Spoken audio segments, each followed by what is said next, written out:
Robinson Crusoe by Daniel Defoe. Chapter 16. Rescue of Prisoners from Cannibals. Upon the whole, I was by this time so fixed upon my design of going over with him to the continent, that I told him we would go and make one as big as that, and he should go home in it. He answered not one word, but looked very grave and sad. I asked him what was the matter with him. He asked me again, "Why you angry mad with Friday? What me done?" I asked him what he meant. I told him I was not angry with him at all. "No angry," says he, repeating the words several times. "Why send Friday home away to my nation?"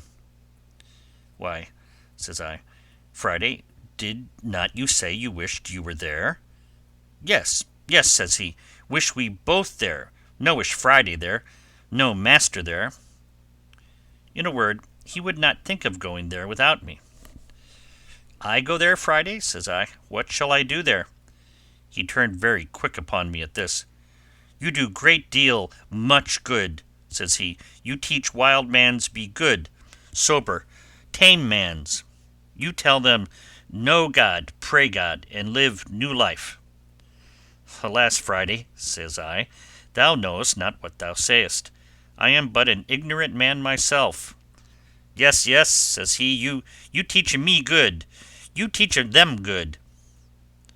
"No, no, Friday," says I, "you shall go without me. Leave me here to live by myself, as I did before." He looked confused again at that word, and running to one of the hatchets which he used to wear, he takes it up hastily and gives it to me. "What must I do with this?" says I to him. "You take, kill Friday," says he. "What must kill you for?" says I again. He returns very quick. "What you send Friday away for? Take, kill Friday, no send Friday away." This he spoke so earnestly that I saw tears stand in his eyes. In a word, I so plainly discovered the utmost affection in him to me, and a firm resolution in him, that I told him then and often after that I would never send him away if he was willing to stay with me. Upon the whole, as I found by all his discourse a settled affection to me, and that nothing could part him from me, so I found all the foundation of his desire to go to his own country was laid in his ardent affection to the people, and his hopes of doing them good, a thing which, as I had no notion of myself, so I had not the least thought or intention or desire of undertaking it. But still I found a strong inclination to attempting my escape, founded on the supposition, gathered from the discourse, that there were 17 bearded men there, and therefore, without any more delay, I went to work with Friday to find out a great proper tree to fell, and make a large piragua, or canoe, to undertake the voyage. There were trees enough in the island to have built a little fleet, not of piraguas or canoes, but even of good large vessels. But the main thing I looked at was this: to get one so near the water that we might launch it when it was made, to avoid the mistake I committed at first. At last Friday pitched upon a tree, for I found he knew much better than I what kind of wood was fittest for it. Nor can I tell to this day what wood to call that tree we cut down, except that it was very like the tree we called fustic, or between that and the Nicaragua wood, for it was much of the same color and smell. Friday wished to burn the hollow or cavity of this tree out, to make it for a boat, but I showed him how to cut it with tools, which, after I had showed him how to use, he did very handily, and in about a month's hard labor we finished it, and made it very handsome, especially when, with our axes, which I showed him how to handle, we cut and hewed the outside into the true shape of a boat. After this, however, it cost us near a fortnight's time to get her along, as it were, inch by inch, upon great rollers into the water, but when she was in, she would have carried 20 men with great ease. When she was in the water, though she was so big, it amazed me to see with what dexterity and how swift my man Friday could manage her, turn her, and paddle her along. So I asked him if he would, and if we might venture over in her. Yes, he said, we venture over in her very well, though great blow wind. However, I had a further design that he knew nothing of, and that was to make a mast and a sail, and to fit her with an anchor and cable. As to the mast, that was easy enough to get. So I pitched upon a straight young cedar tree, which I found near the place, and which there were great plenty of in the island, and I set Friday to work to cut it down, and gave him directions how to shape and order it. But as to the sail, that was my particular care. I knew I had old sails, or rather pieces of old sails enough, but as I had had them now 26 years by me, and had not been very careful to preserve them, not imagining that I should ever have this kind of use for them, I did not doubt but they were all rotten, and indeed most of them were so. However, I found 2 pieces which appeared pretty good, and with these I went to work, and with a great deal of pains, and awkward stitching, you may be sure, for want of needles, I at length made a 3-cornered, ugly thing, like what we call in England a shoulder-o'-mutton sail, to go with a boom at bottom, and a short little sprit at the top, just as usually our ship's longboats sail with, and such as I best knew how to manage, as it was one such as I had in the boat in which I made my escape from Barbary, as related in the first part of my story. I was near 2 months performing this last work, that is, rigging and fitting my masts and sails, for I finished them very complete, making a small stay and a sail, or foresail, to assist it, if we should turn to windward. And what was more than all, I fixed a rudder to the stern to steer her with. I was but a bungling shipwright, yet as I knew the usefulness and even necessity of such a thing, I applied myself with so much pains to do it, that at last I brought it to pass, though, considering the many dull contrivances I had for it that failed, I think it cost me almost as much labour as making the boat. After all this was done, I had my man Friday to teach us what belonged to the navigation of my boat.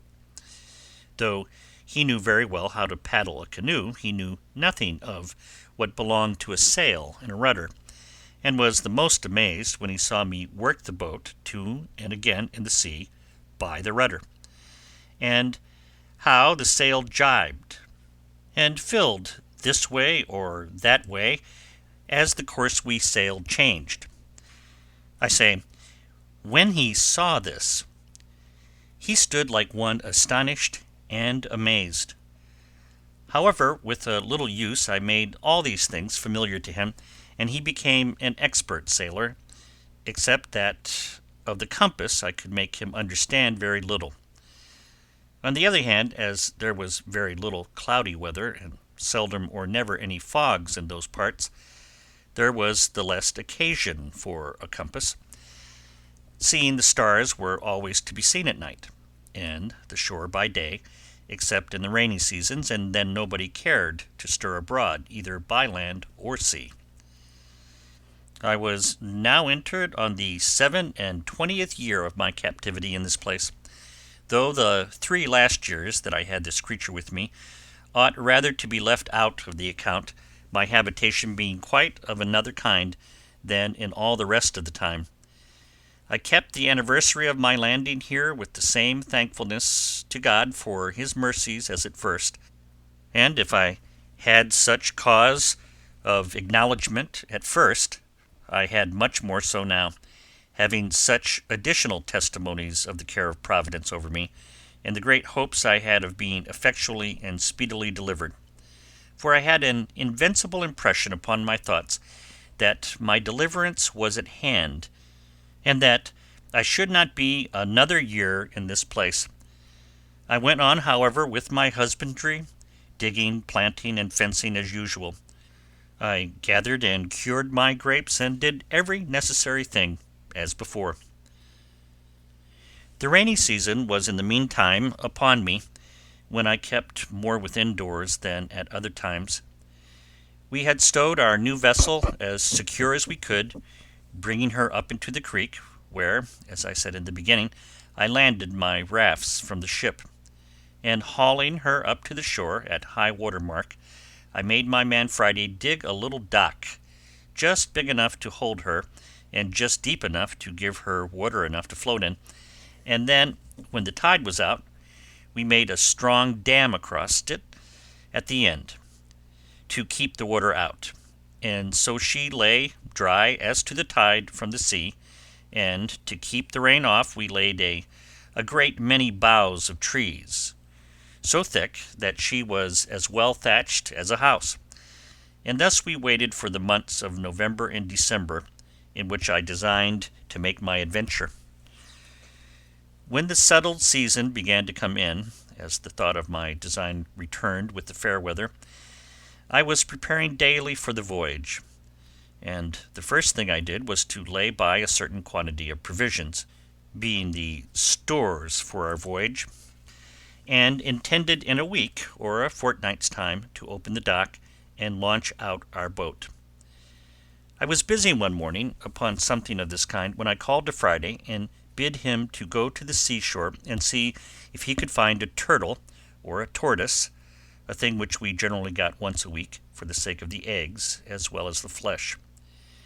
Friday had not been long gone when he came running back, and flew over my outer wall or fence like one that felt not the ground or the steps he set foot on, and before I had time to speak to him, he cries out to me, "Oh, master! Oh, master! Oh, sorrow! Oh, bad!" "What's the matter, Friday?" says I. "Oh, yonder there," says he, "1, 2, 3 canoes, 1, 2, 3. By this way of speaking I concluded there were 6, but on inquiry I found there were but 3. "Well, Friday," says I, "do not be frightened." So I heartened him up as well as I could. However, I saw the poor fellow was most terribly scared, for nothing ran in his head but that they were come back to look for him, and would cut him in pieces and eat him. And the poor fellow trembled so that I scarcely knew what to do with him. I comforted him as well as I could, and told him I was in as much danger as he, and that they would eat me as well as him. "But," says I, "Friday, we must resolve to fight them. Can you fight, Friday?" "Me shoot," says he, "but there come many great number." "No matter for that," said I again, "our guns will fright them that we do not kill." So I asked him whether, if I resolved to defend him, he would defend me, and stand by me, and do just as I bid him. He said, "Me die when you bid die, master." So I went and fetched a good dram of rum and gave him, for I had been so good a husband of my rum that I had a great deal left. When we had drunk it, I made him take the 2 fowling pieces, which we always carried, and loaded them with large swan shot, as big as small pistol bullets. Then I took 4 muskets, and loaded them with 2 slugs and 5 small bullets each, and my 2 pistols I loaded with a brace of bullets each. I hung my great sword, as usual, naked by my side, and gave Friday his hatchet. When I had thus prepared myself, I took my perspective glass, and went up to the side of the hill to see what I could discover. And I found quickly by my glass that there were 21 savages, 3 prisoners, and 3 canoes, and that their whole business seemed to be the triumphant banquet upon these 3 human bodies. A barbarous feast indeed, but Nothing more than, as I had observed, was usual with them. I observed also that they had landed not where they had done when Friday made his escape, but nearer to my creek, where the shore was low, and where a thick wood came almost close down to the sea. This, with the abhorrence of the inhuman errand these wretches came about, filled me with such indignation that I came down again to Friday and told him I was resolved to go down to them and kill them all, and asked him if he would stand by me. He had now got over his fright, and his spirits being a little raised with the dram I had given him, he was very cheerful, and told me, as before, he would die when I bid die. In this fit of fury I divided the arms which I had charged, as before, between us. I gave Friday 1 pistol to stick in his girdle, and 3 guns upon his shoulder, and I took 1 pistol and the other 3 guns myself, and in this posture we marched out. I took a small bottle of rum in my pocket, and gave Friday a large bag with more powder and bullets. And as to orders, I charged him to keep close behind me, and not to stir or shoot or do anything till I bid him, and in the meantime not to speak a word.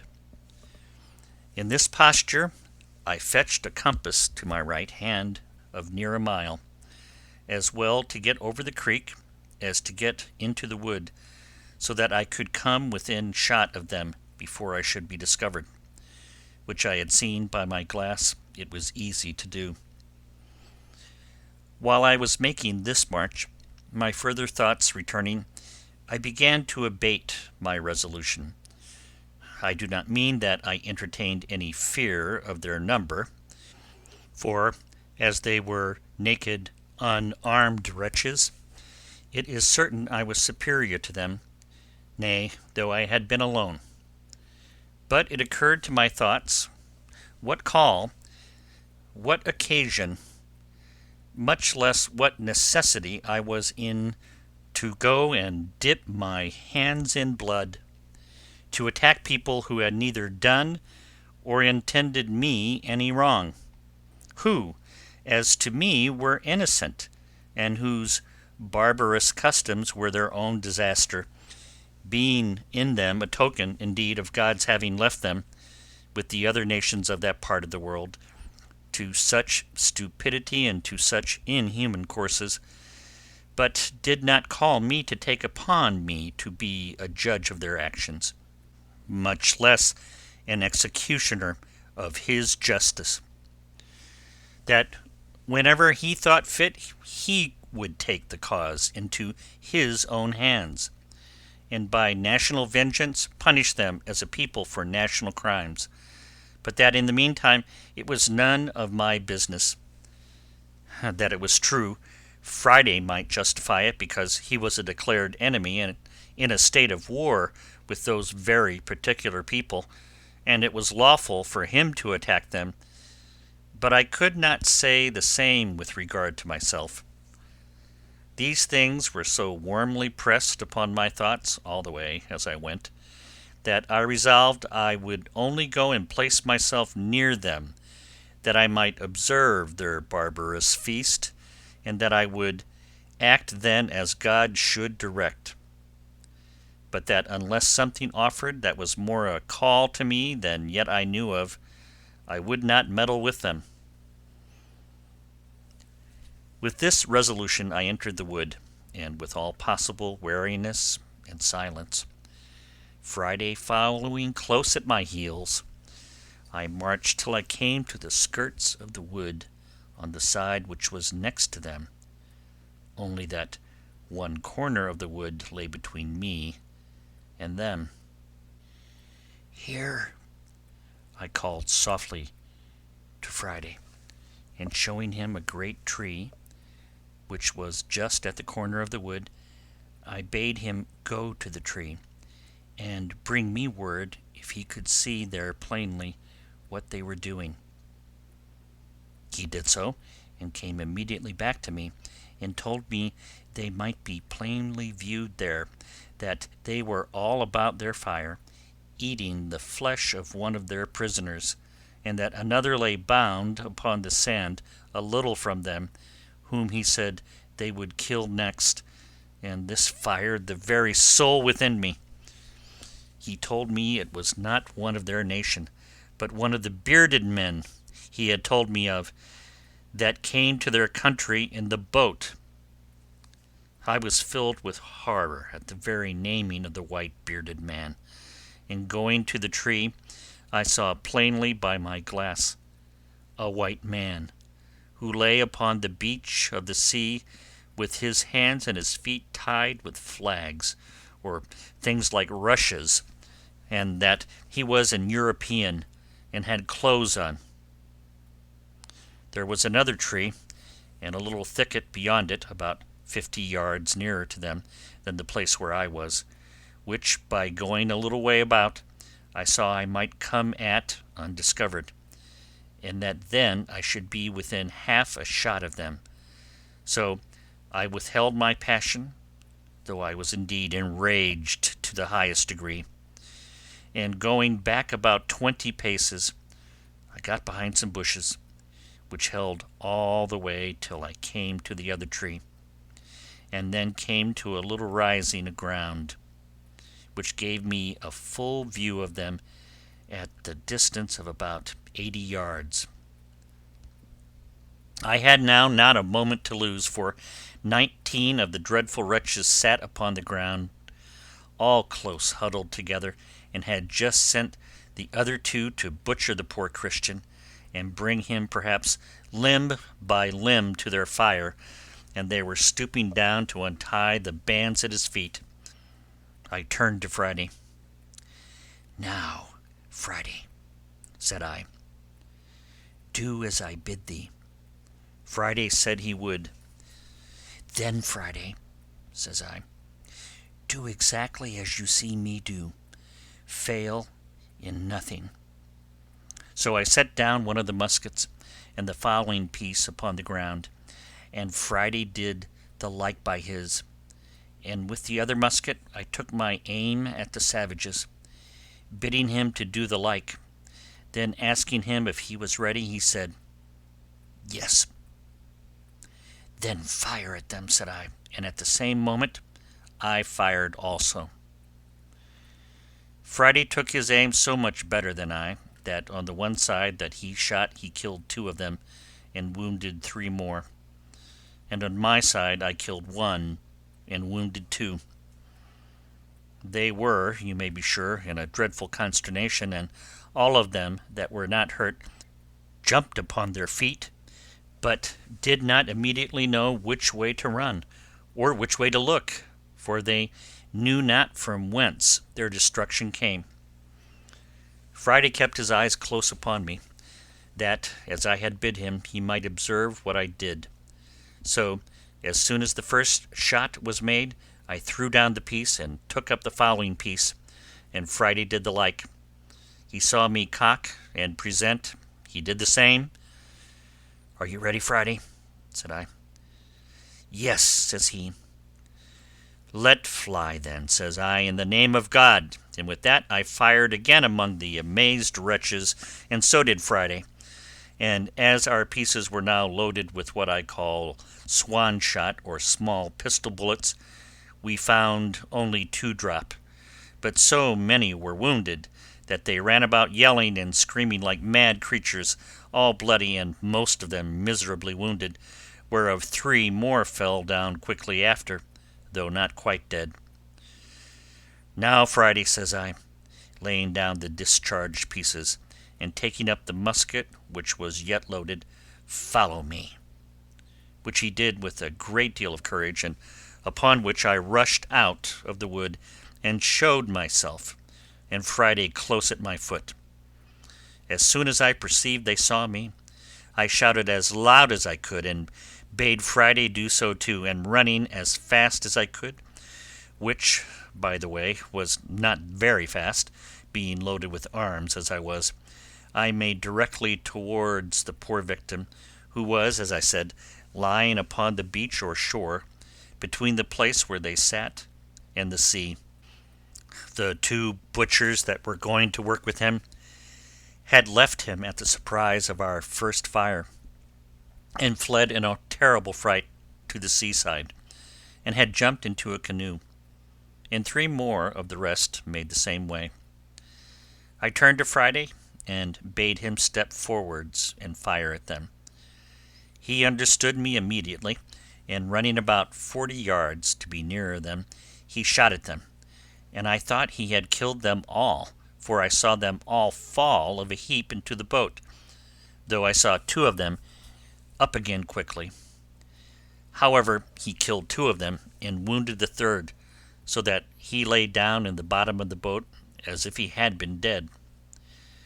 While my man Friday fired at them, I pulled out my knife and cut the flags that bound the poor victim, and loosing his hands and feet, I lifted him up and asked him in the Portuguese tongue what he was. He answered in Latin, Christianus, but he was so weak and faint that he could scarcely stand or speak. I took my bottle out of my pocket and gave it to him, making signs that he should drink, which he did, and I gave him a piece of bread, which he ate. Then I asked him what countryman he was, and he said, Español, and being a little recovered, let me know by all the signs he could possibly make how much he was in my debt for his deliverance. Señor, said I, with as much Spanish as I could make up, we will talk afterwards, but we must fight now. If you have any strength left, take this pistol and sword, and lay about you. He took them very thankfully, and no sooner had he the arms in his hands, but as if they had put new vigour into him, he flew upon his murderers like a fury, and had cut 2 of them in pieces in an instant. For the truth is, as the whole was a surprise to them, so the poor creatures were so much frightened with the noise of our pieces that they fell down for mere amazement and fear, and had no more power to attempt their own escape than their flesh had to resist our shot. And that was the case of those 5 that Friday shot at in the boat, for as 3 of them fell with the hurt they received, so the other 2 fell with the fright. I kept my piece in my hand, still without firing, being willing to keep my charge ready, because I had given the Spaniard my pistol and sword. So I called to Friday, and bade him run up to the tree from whence he first fired, and fetch the arms which lay there discharged, which he did with great swiftness. And then, giving him my musket, I sat down myself to load all the rest again, and bade them come to me when they wanted. While I was loading these pieces, there happened a fierce engagement between the Spaniard and one of the savages, who made at him with one of their great wooden swords, the weapon that was to have killed him before, if I had not prevented it. The Spaniard, who was as bold and brave as could be imagined, though weak, had fought the Indian a good while, and had cut 2 great wounds on his head, but the savage, being a stout, lusty fellow, closing in with him, had thrown him down, being faint, and was wringing my sword out of his hand, when the Spaniard, though undermost, wisely quitting the sword, drew the pistol from his girdle, shot the savage through the body, and killed him upon the spot, before I, who was running to help him, could come near him. Friday, being now left to his liberty, pursued the flying wretches, with no weapon in his hand but his hatchet, and with that he dispatched those 3 who, as I said before, were wounded at first and fallen, and all the rest he could come up with. And the Spaniard coming to me for a gun, I gave him one of the fowling pieces, with which he pursued 2 of the savages, and wounded them both. But as he was not able to run, they both got from him into the wood, where Friday pursued them, and killed one of them, but the other was too nimble for him, and, though he was wounded, yet had plunged himself into the sea, and swam with all his might off to those 2 who were left in the canoe, which 3, in the canoe with one wounded, that we knew not whether he died or no, were all that escaped our hands of 21. The account of the whole is as follows: 3 killed at our first shot from the tree, 2 killed at the next shot, 2 killed by Friday in the boat, 2 killed by Friday of those at first wounded, 1 killed by Friday in the wood, 3 killed by the Spaniard, 4 killed being found dropped here and there of the wounds, or killed by Friday in his chase of them, 4 escaped in the boat, whereof 1 wounded, if not dead, 21 in all. Those that were in the canoe worked hard to get out of gunshot, and though Friday made 2 or 3 shots at them, I did not find that he hit any of them. Friday would fain have had me take one of their canoes and pursue them, and indeed I was very anxious about their escape, lest, carrying home news to their people, they should come back perhaps with 200 or 300 of the canoes, and devour us by mere multitude. So I consented to pursue them by sea, and running to their canoes, I jumped in and bade Friday follow me.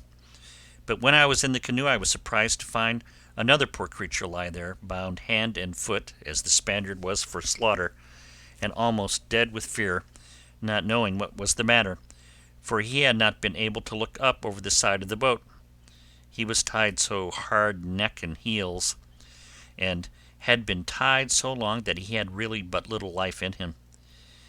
I immediately cut the twisted flags or rushes which they had bound him with, and would have helped him up, but he could not stand or speak, but groaned most piteously, believing it seemed still that he was only unbound in order to be killed. When Friday came to him, I bade him speak to him and tell him of his deliverance, and pulling out my bottle, made him give the poor wretch a dram, which, with the news of his being delivered, revived him, and he sat up in the boat. But when Friday came to hear him speak and look in his face, it would have moved any one to tears to see how Friday kissed him and embraced him, hugged him, cried, laughed, hallooed, jumped about, danced, sang, then cried again, wrung his hands, beat his own face and head, and then sang and jumped about again like a distracted creature. It was a good while before I could make him speak to me or tell me what was the matter, but when he came a little to himself, he told me that it was his father. It is not easy for me to express how it moved me to see what ecstasy and filial affection had worked in this poor savage at the sight of his father, and of his being delivered from death. Nor indeed can I describe half the extravagances of his affection after this, for he went into the boat and out of the boat a great many times. When he went in to him, he would sit down by him, open his breast, and hold his father's head close to his bosom for many minutes together, to nourish it. Then he took his arms and ankles, which were numb and stiff with the binding, and chafed and rubbed them with his hands. And I, perceiving what the case was, gave him some rum out of my bottle to rub with them, which did him a great deal of good. This affair put an end to our pursuit of the canoe with the other savages, who were now almost out of sight, and it was happy for us that we did not, for it blew so hard within 2 hours after, and before they could be got a quarter of their way, and continued blowing so hard all night, and that from the northwest, which was against them, that I could not suppose their boat could live, or that they ever reached their own coast. But to return to Friday, he was so busy about his father that I could not find in my heart to take him off for some time. But after I thought he could leave him a little, I called him to me, and he came jumping and laughing and pleased to the highest extreme. Then I asked him if he had given his father any bread. He shook his head and said, "None. Ugly dog eat all up self."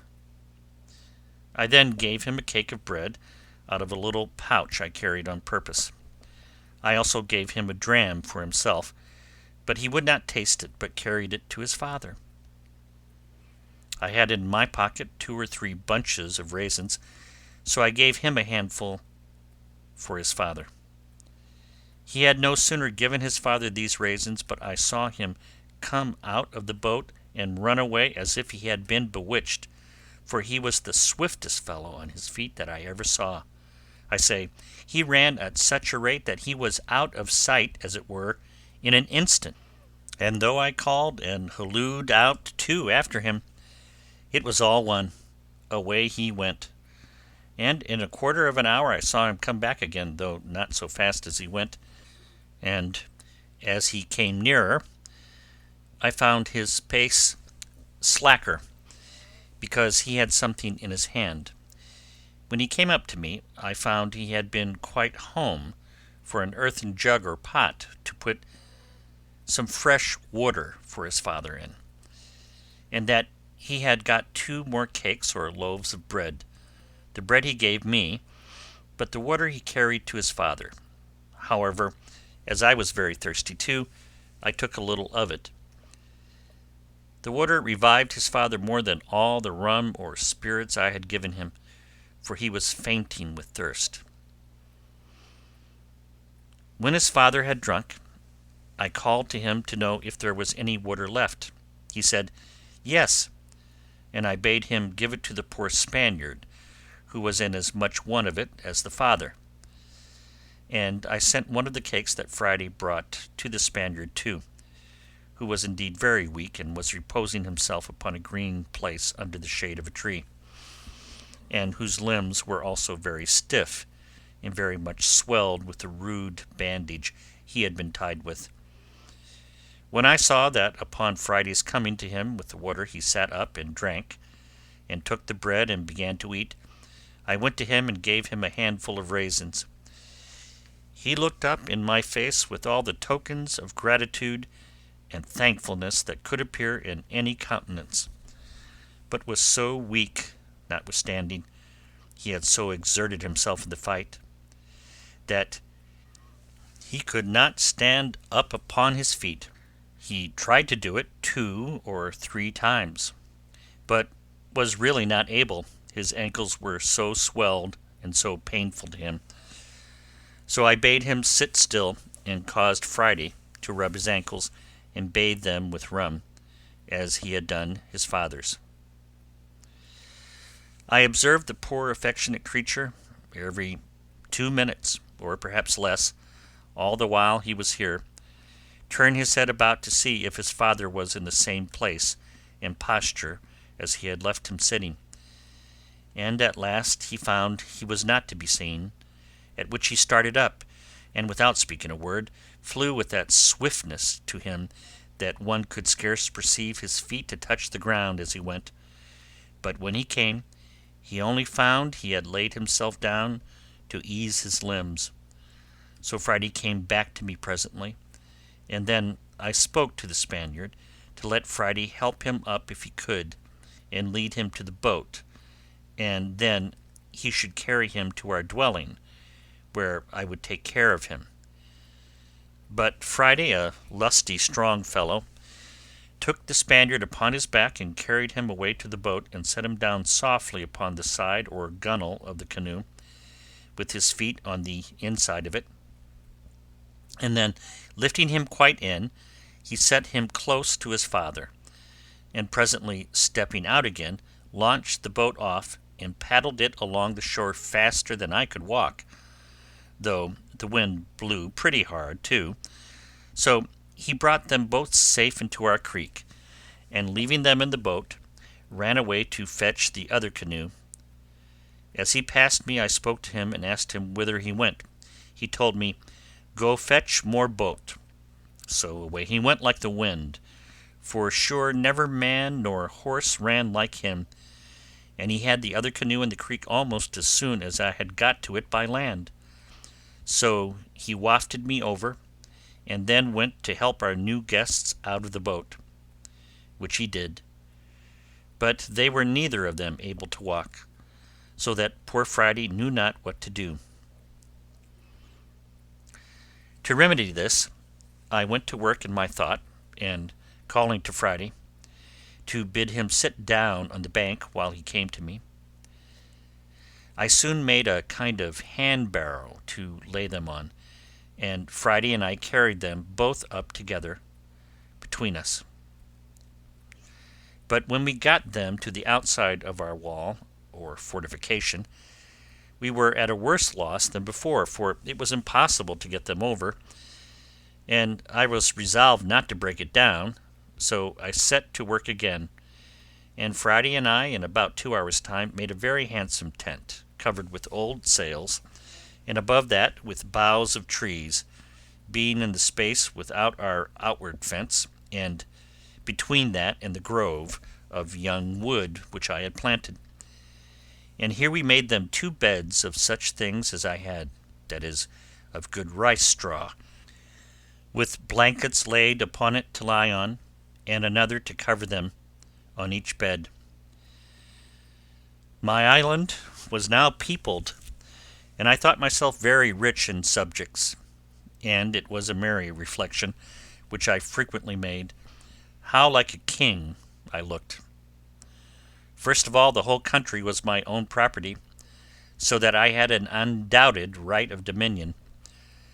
Secondly, my people were perfectly subjected. I was absolutely lord and lawgiver. They all owed their lives to me, and were ready to lay down their lives, if there had been occasion for it, for me. It was remarkable, too. I had but 3 subjects, and they were of 3 different religions. My man Friday was a Protestant. His father was a pagan and a cannibal, and the Spaniard was a papist. However, I allowed liberty of conscience throughout my dominions. But this is by the way. As soon as I had secured my 2 weak rescued prisoners, and given them shelter and a place to rest them upon, I began to think of making some provision for them, and the first thing I did, I ordered Friday to take a yearling goat, betwixt a kid and a goat, out of my particular flock to be killed.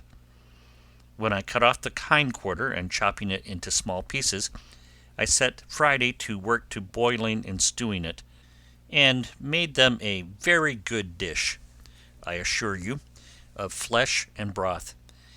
And as I cooked it without doors, for I made no fire within my inner wall, so I carried it all into the new tent, and having set a table there for them, I sat down and ate my own dinner also with them, and, as well as I could, cheered them and encouraged them. Friday was my interpreter, especially to his father, and indeed to the Spaniard too, for the Spaniard spoke the language of the savages pretty well.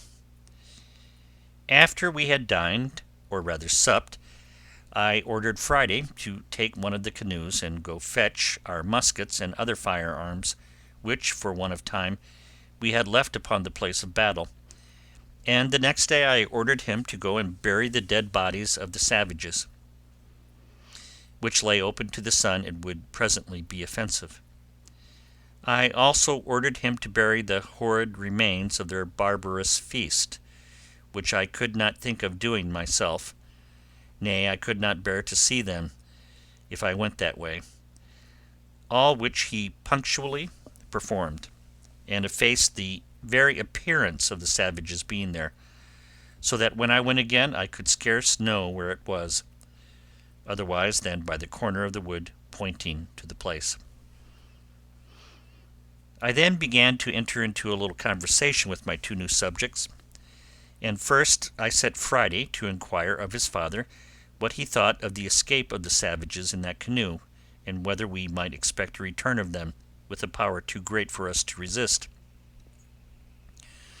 His first opinion was that the savages in the boat never could live out the storm which blew that night they went off, but must of necessity be drowned, or driven south to those other shores, where they were as sure to be devoured as they were to be drowned if they were cast away.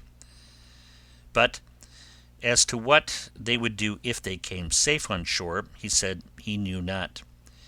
But it was his opinion that they were so dreadfully frightened with the manner of their being attacked, and the noise and the fire, that he believed they would tell the people they were all killed by thunder and lightning, not by the hand of man, and that the two which appeared, that is Friday and I, were two heavenly spirits, or furies, come down to destroy them, and not men with weapons.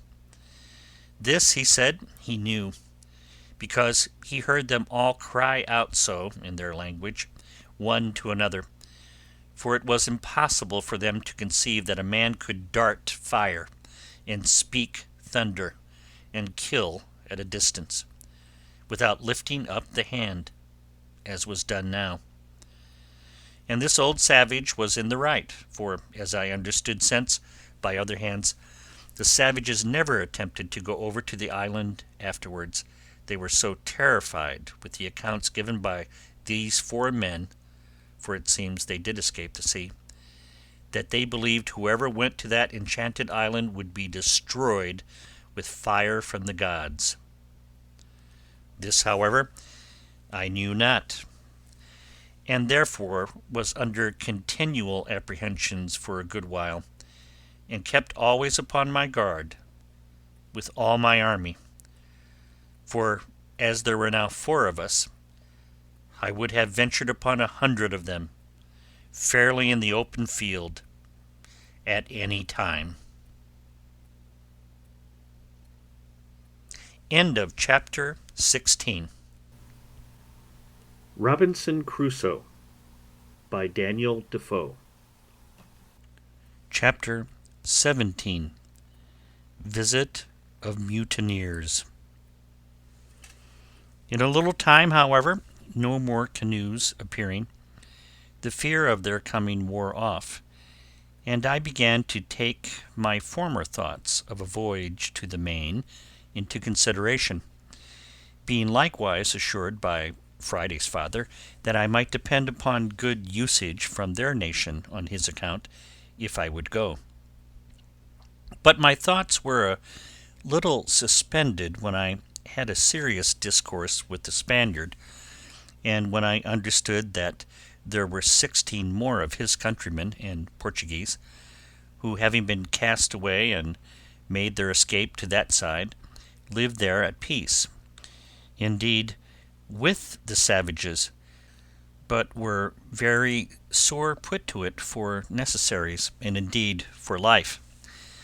I asked him all the particulars of their voyage, and found that they were a Spanish ship, bound from the Rio de la Plata to the Havana, and being directed to leave their loading there, which was chiefly hides and silver, and to bring back what European goods they could meet with there, that they had 5 Portuguese seamen on board, whom they took out of another wreck, that 5 of their own men were drowned when first the ship was lost, and that these escaped through infinite dangers and hazards, and arrived, almost starved, on the cannibal coast, where they expected to have been devoured every moment.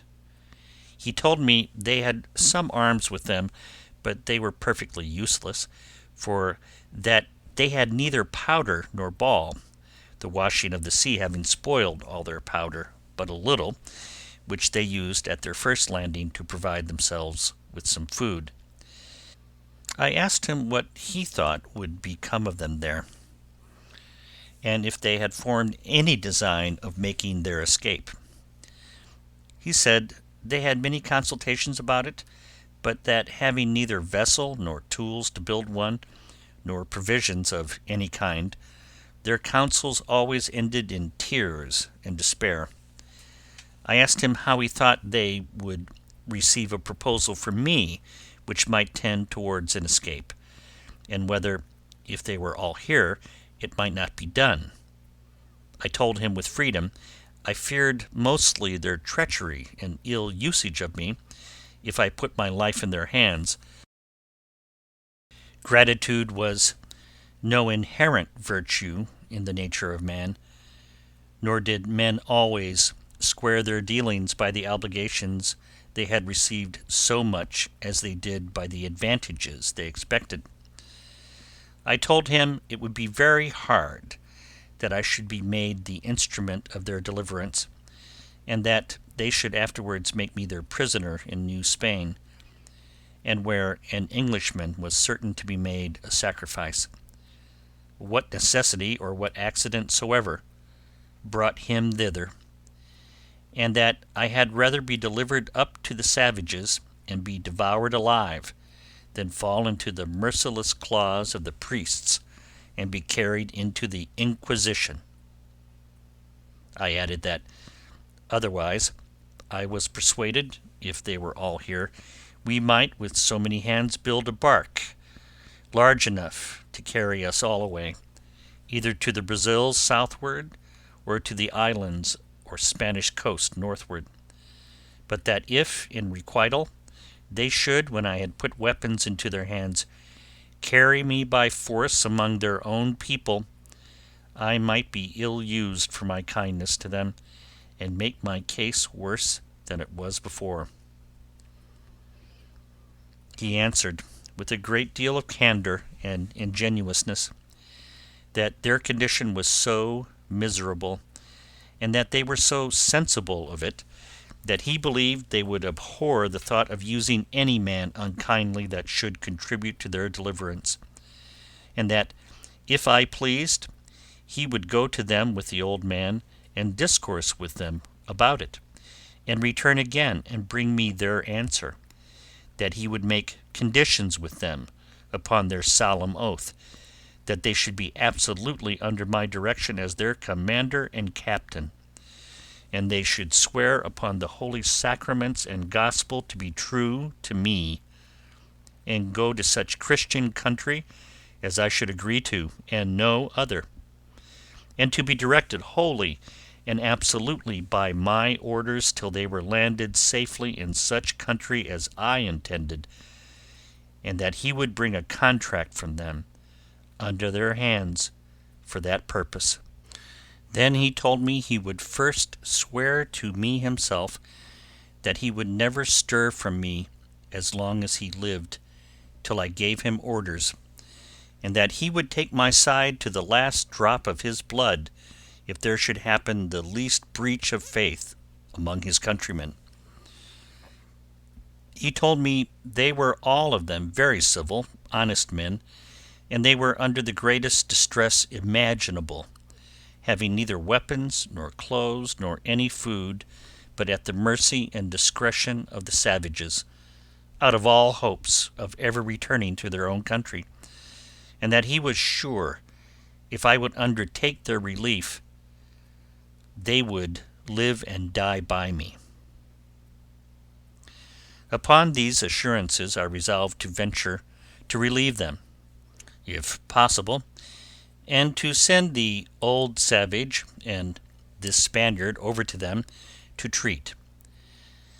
But when we had got all things in readiness to go, the Spaniard himself started an objection, which had so much prudence in it on the one hand, and so much sincerity on the other hand, that I could not but be very well satisfied in it, and by his advice put off the deliverance of his comrades for at least half a year.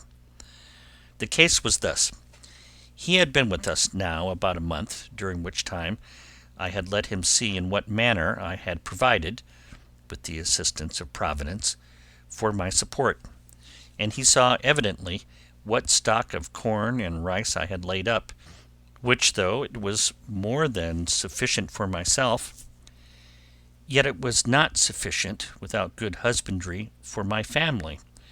Now it was increased to 4, but much less would it be sufficient if his countrymen, who were, as he said, 16 still alive, should come over, and least of all would it be sufficient to victual our vessel, if we should build one, for a voyage to any of the Christian colonies of America. So he told me he thought it would be more advisable to let him and the other 2 dig and cultivate some more land, as much as I could spare seed to sow, and that we should wait another harvest, that we might have a supply of corn for his countrymen when they should come, for want might be a temptation to them to disagree, or not to think themselves delivered, otherwise than out of one difficulty into another. You know, says he, the children of Israel, though they rejoiced at first for their being delivered out of Egypt, yet rebelled even against God himself, that delivered them, when they came to want bread in the wilderness. His caution was so seasonable, and his advice so good, that I could not but be very well pleased with his proposal, as well as I was satisfied with his fidelity.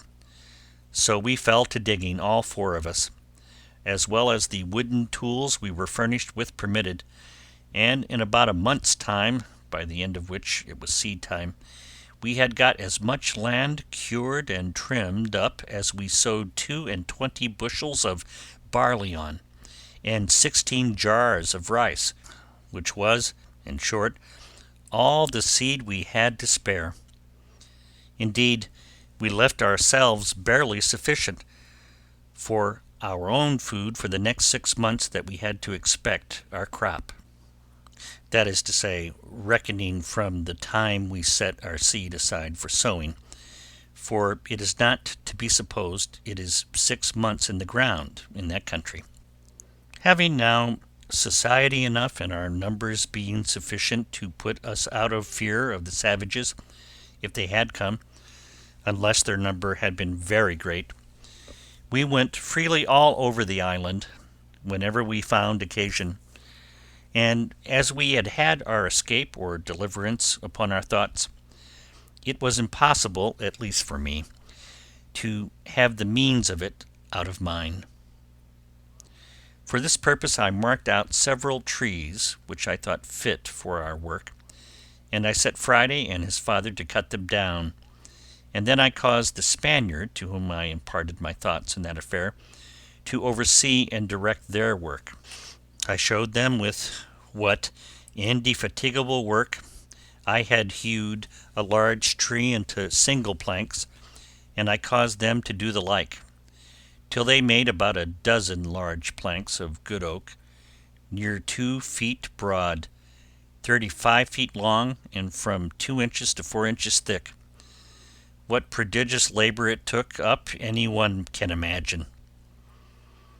At the same time, I contrived to increase my little flock of tame goats as much as I could, and for this purpose I made Friday and the Spaniard go out one day, and myself with Friday the next day, for we took our turns, and by this means we got about 20 young kids to breed up with the rest, for whenever we shot the dam we saved the kids, and added them to our flock. But above all, the season for curing the grapes coming on, I caused such a prodigious quantity to be hung up in the sun, that, I believe, had we been at Alicante, where the raisins of the sun are cured, we could have filled 60 or 80 barrels, and these, with our bread, formed a great part of our food. Very good living too, I assure you, for they are exceedingly nourishing. It was now harvest, and our crop in good order. It was not the most plentiful increase I had seen in the island, but, however, it was enough to answer our end. For from 22 bushels of barley we brought in and thrashed out above 220 bushels, and the like in proportion of the rice, which was store enough for our food to the next harvest, though all the 16 Spaniards had been on shore with me.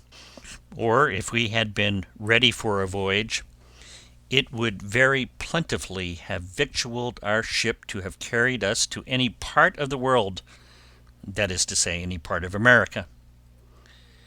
When we had thus housed and secured our magazine of corn, we fell to work to make more wickerware, that is, great baskets, in which we kept it, and the Spaniard was very handy and dexterous at this part, and often blamed me that I did not make some things for defence of this kind of work. But I saw no need of it. And now, having a full supply of food for all the guests I expected, I gave the Spaniard leave to go over to the main, to see what he could do with those he had left behind him there. I gave him a strict charge not to bring any man who would not first swear in the presence of himself and the old savage that he would in no way injure, fight with, or attack the person he should find in the island, who was so kind as to send to them in order to their deliverance, but that they would stand by him and defend him against all such attempts, and wherever they went, would be entirely under and subjected to his command, and that this should be put in writing and signed in their hands. How they were to have done this, when I knew they had neither pen nor ink, was a question which we never asked. Under these instructions, the Spaniard and the old savage, the father of Friday, went away in one of the canoes which they might be said to have come in, or were rather brought in, when they came as prisoners to be devoured by the savages. I gave each of them a musket with a firelock on it, and about 8 charges of powder and ball, charging them to be very good husbands of both, and not to use either of them, but upon urgent occasions. This was a cheerful work, being the first measures used by me in view of my deliverance for now 27 years and some days.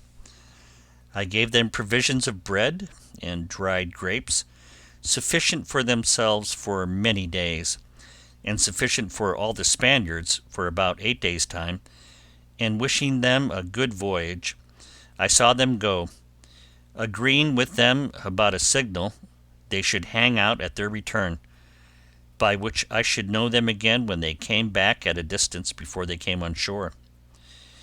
They went away with a fair gait on the day before the moon was at full, by my account in the month of October, but as for an exact reckoning of days after I once lost it, I could never recover it again, nor had I kept even the number of years so punctually as to be sure I was right, though, as it proved when I afterwards examined my account, I found I had kept a true reckoning of years. It was no less than 8 days I had waited for them, when a strange and unforeseen accident intervened, of which the like has not, perhaps, been heard of in history. I was fast asleep in my hutch one morning, when my man Friday came running in to me, and called aloud, "Master, master, they are come, they are come!" I jumped up, and regardless of danger, I went, as soon as I could get my clothes on, through my little grove, which, by the way, was by this time grown to be a very thick wood. I say, regardless of danger, I went without my arms, which was not my custom to do. But I was surprised when, turning my eyes to the sea, I presently saw a boat at about 1.5 leagues distance, standing in for the shore, with a shoulder of mutton sail, as they call it, and the wind blowing pretty fair to bring them in. Also, I observed, presently, that they did not come from that side which the shore lay on, but from the southernmost end of the island. Upon this I called Friday in, and bade him lie close, for these were not the people we looked for, and that we might not yet know whether they were friends or enemies. In the next place, I went in to fetch my perspective glass to see what I could make of them, and having taken the ladder out, I climbed up to the top of the hill, as I used to do when I was apprehensive of anything, and to take my view the plainer without being discovered. I had scarce set my foot upon the hill when my eye plainly discovered a ship lying at anchor, at about 2.5 leagues distance from me, south-southeast, but not above 1.5 leagues from the shore. By my observation it appeared plainly to be an English ship, and the boat appeared to be an English longboat. I cannot express the confusion I was in, though the joy of seeing a ship, and one that I had reason to believe was manned by my own countrymen, and consequently friends, was such as I cannot describe. But yet I had some secret doubts hung about me. I cannot tell from whence they came, bidding me keep upon my guard. In the first place, it occurred to me to consider what business an English ship could have in that part of the world, since it was not the way to or from any part of the world where the English had any traffic. And I knew there had been no storms to drive them in there in distress, and that if they were really English, it was most probable that they were here upon no good design, and that I had better continue as I was than fall into the hands of thieves and murderers.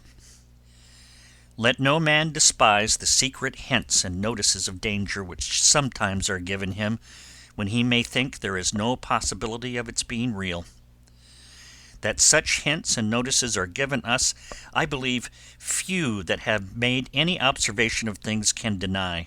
That they are certain discoveries of an invisible world and a converse of spirits, we cannot doubt. And if the tendency of them seems to be to warn us of danger, why should we not suppose they are from some friendly agent, whether supreme or inferior and subordinate is not the question, and that they are given for our good?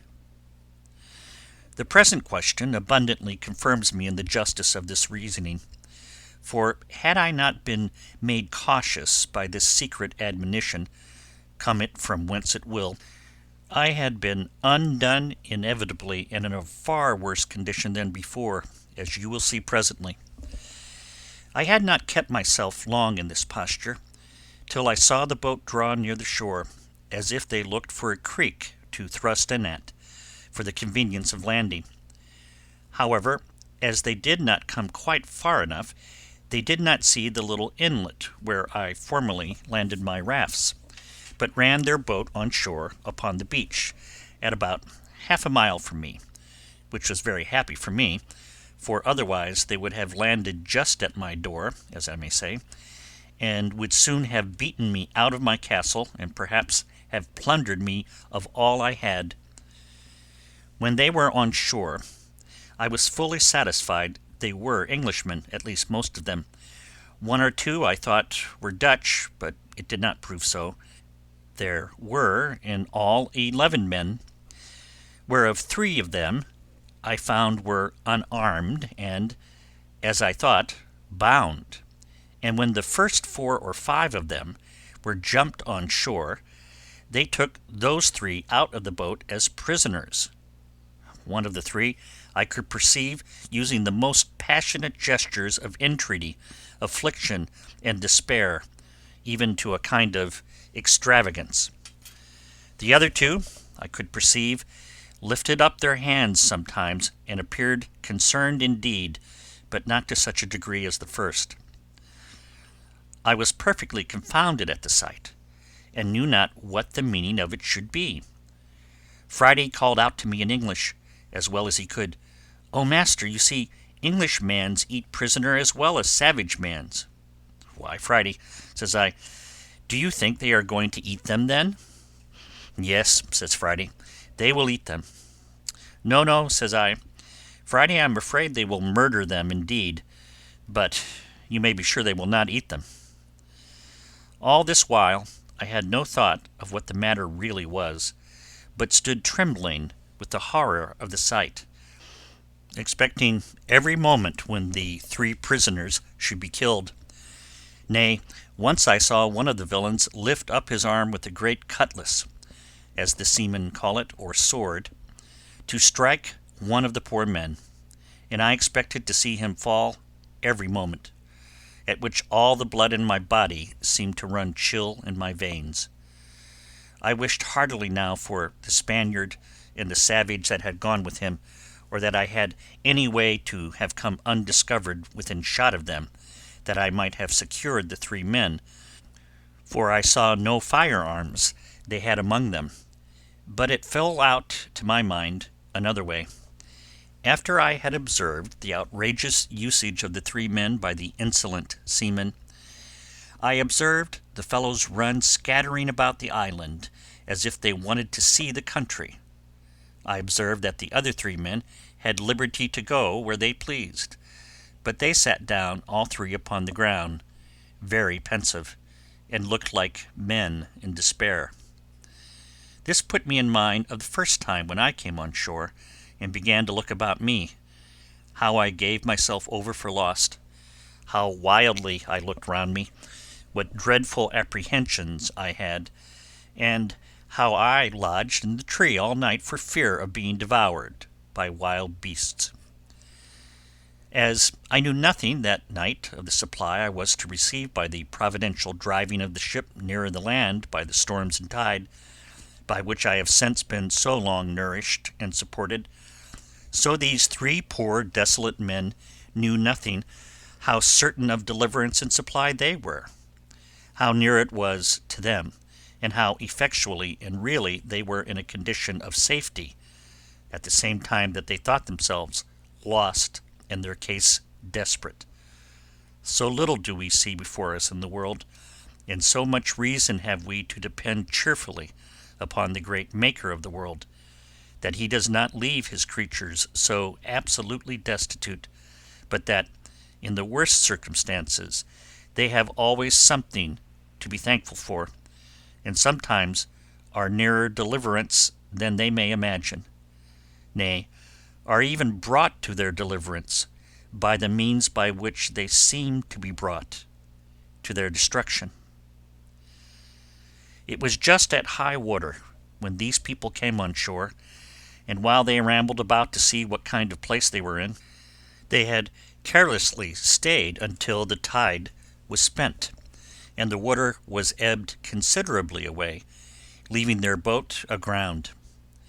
They had left 2 men in the boat, who, as I found afterwards, having drunk a little too much brandy, fell asleep.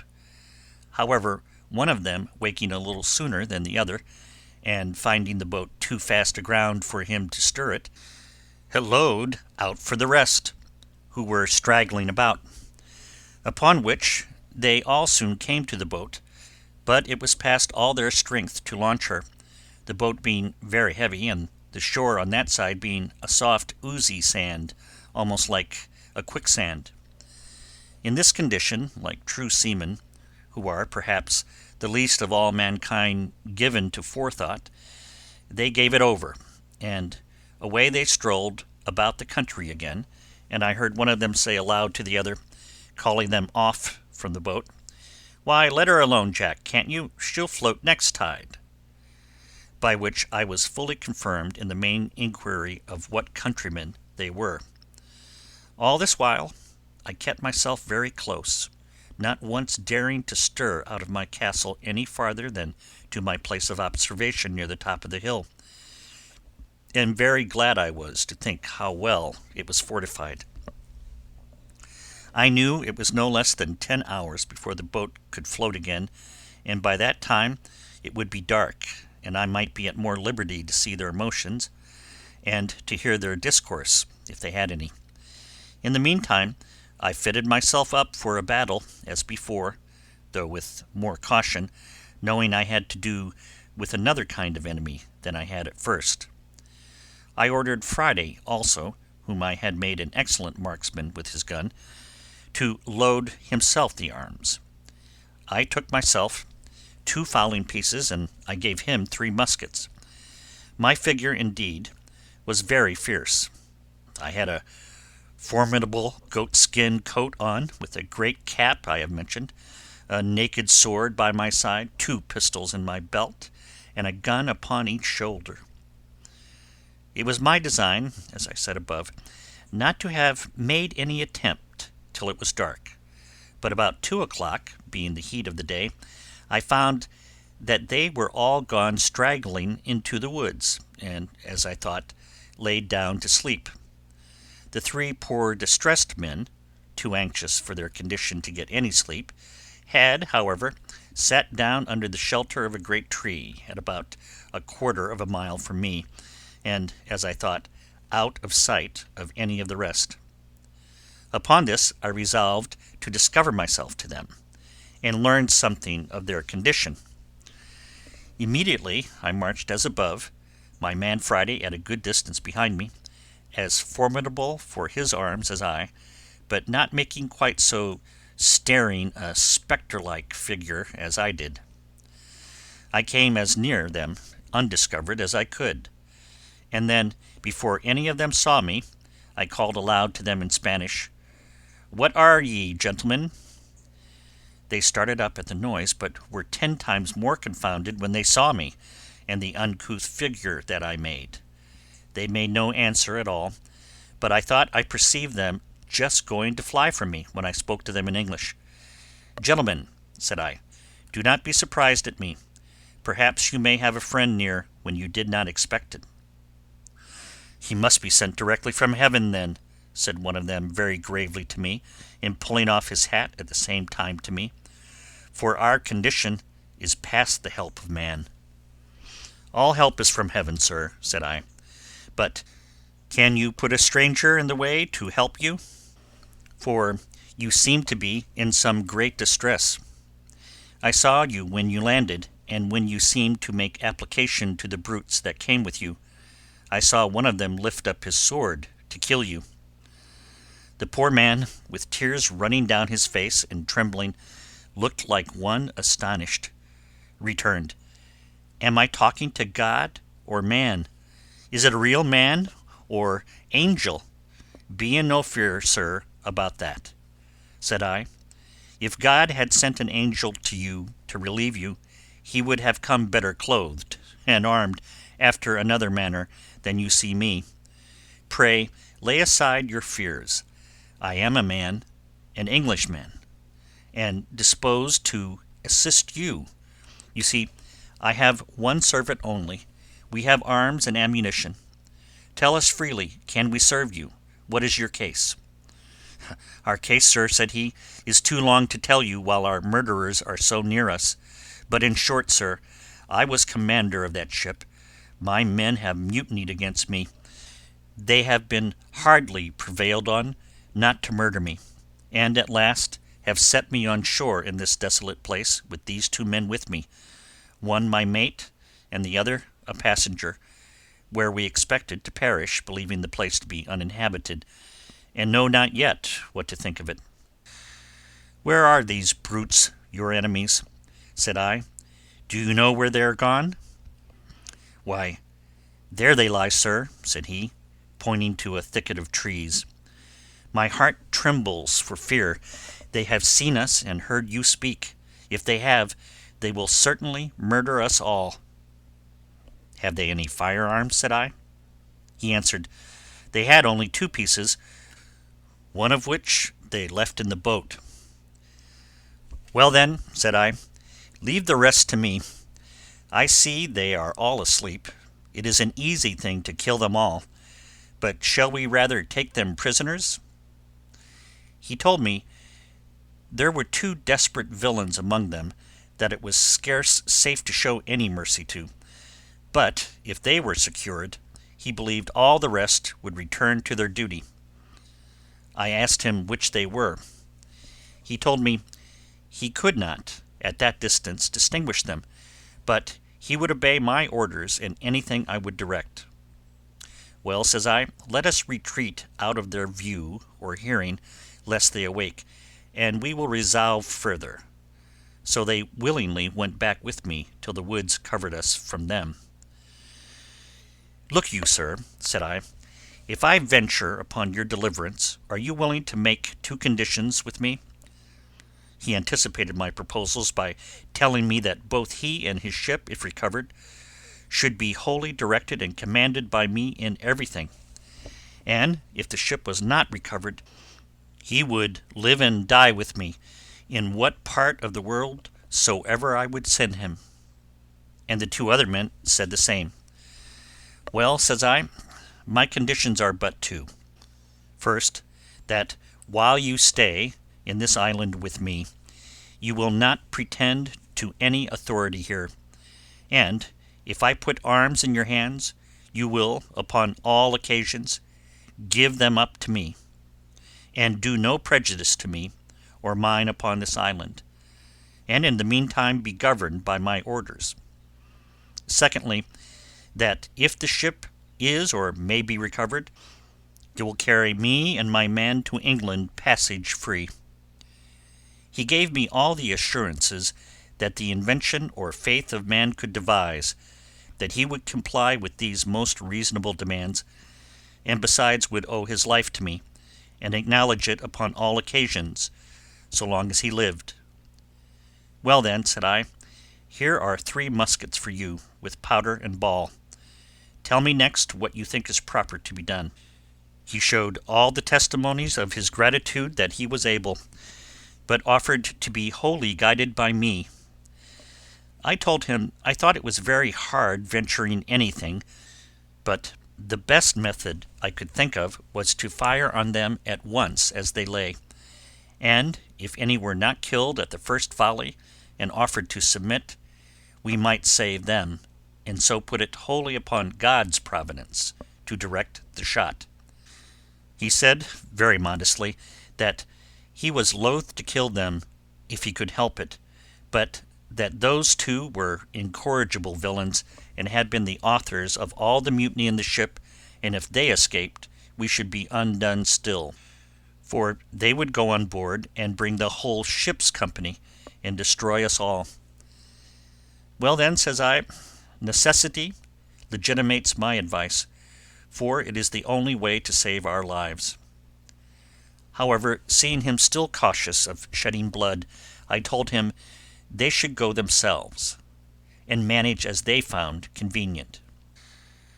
In the middle of this, we heard some of them awake, and soon after we saw 2 of them on their feet. I asked him if either of them were the heads of the mutiny. He said no. Well then, said I, you may let them escape, and Providence seems to have awakened them on purpose to save themselves. Now, says I, if the rest escape you, it is your fault. Animated with this, he took the musket I had given him in his hand, and a pistol in his belt, and his 2 comrades with him, with each a piece in his hand. The 2 men who were with him going first made some noise, at which one of the seamen who was awake turned about, and seeing them coming, cried out to the rest, but was too late then, for the moment he cried out they fired. I mean the 2 men, the captain wisely reserving his own piece. They had so well aimed their shot at the men they knew, that one of them was killed on the spot, and the other very much wounded, but not being dead, he started up on his feet, and called eagerly for help to the other. But the captain, stepping to him, told him it was too late to cry for help. He should call upon God to forgive his villainy, and with that word knocked him down with the stock of his musket, so that he never spoke more. There were 3 more in the company, and one of them was slightly wounded. By this time I was come, and when they saw their danger, and that it was vain to resist, they begged for mercy. The captain told them he would spare their lives if they would give him an assurance of their abhorrence of the treachery they had been guilty of, and would swear to be faithful to him in recovering the ship, and afterwards in carrying her back to Jamaica, from whence they came.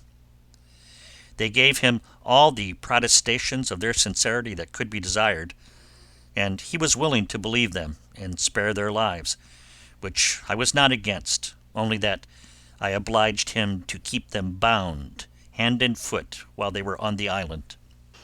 While this was doing, I sent Friday with the captain's mate to the boat with orders to secure her, and bring away the oars and sails, which they did, and by 3 straggling men, that were, happily for them, parted from the rest, came back from hearing the guns fired, and seeing the captain, who was before their prisoner, now their conqueror, they submitted to be bound also. And so our victory was complete. It now remained that the captain and I should inquire into one another's circumstances. I began first and told him my whole history, which he heard with an attention even to amazement, and particularly at the wonderful manner of my being furnished with provisions and ammunition. And indeed, as my story is a whole collection of wonders, it affected him deeply. But when he reflected from thence upon himself, and how I seemed to have been preserved there on purpose to save his life, the tears ran down his face, and he could not speak a word more. After this communication was at an end, I carried him and his 2 men into my apartment, leading them in just where I came out, that is, at the top of the house, where I refreshed them with such provisions as I had, and showed them all the contrivances I had made during my long inhabiting that place. All I showed them, all I said to them, was perfectly amazing, but above all, the captain admired my fortification, and how perfectly I had concealed my retreat with a grove of trees, which having been now planted nearly 20 years, and the trees growing much faster than in England, was become a little wood, so thick that it was impassable in any part of it but at that one side where I had reserved my little winding passage into it. I told him this was my castle and my residence, but that I had a seat in the country, as most princes have, whither I could retreat upon occasion, and I would show him that too another time. But at present our business was to consider how to recover the ship. He agreed with me as to that, but told me he was perfectly at a loss what measures to take, for that there were 26 hands still on board, who, having entered into a cursed conspiracy, by which they had all forfeited their lives to the law, would be hardened in it now by desperation, and would carry it on, knowing that if they were subdued, they would be brought to the gallows as soon as they came to England, or to any of the English colonies, and that, therefore, there would be no attacking them with so small a number as we were. I mused for some time on what he had said, and found it was a very rational conclusion, and that therefore something was to be resolved on speedily, as well to draw the men on board into some snare for their surprise, as to prevent their landing upon us, and destroying us. Upon this, it presently occurred to me that in a little while the ship's crew, wondering what was become of their comrades and of the boat, would certainly come on shore in their other boat to look for them, and that then perhaps they might come armed and be too strong for us. This he allowed to be rational. Upon this, I told him the first thing we had to do was to stave the boat which lay upon the beach, so that they might not carry her off, and taking everything out of her, leave her so far useless as not to be fit to swim. Accordingly, we went on board, took the arms which were left on board out of her, and whatever else we found there, which was a bottle of brandy and another of rum, a few biscuit cakes, a horn of powder, and a great lump of sugar in a piece of canvas. The sugar was 5 or 6 pounds, all which was very welcome to me, especially the brandy and sugar, of which I had had none left for many years. When we had carried all these things on shore, the oars, mast, sail, and rudder of the boat were carried away before, we knocked a great hole in her bottom, that if they had come strong enough to master us, yet they could not carry off the boat.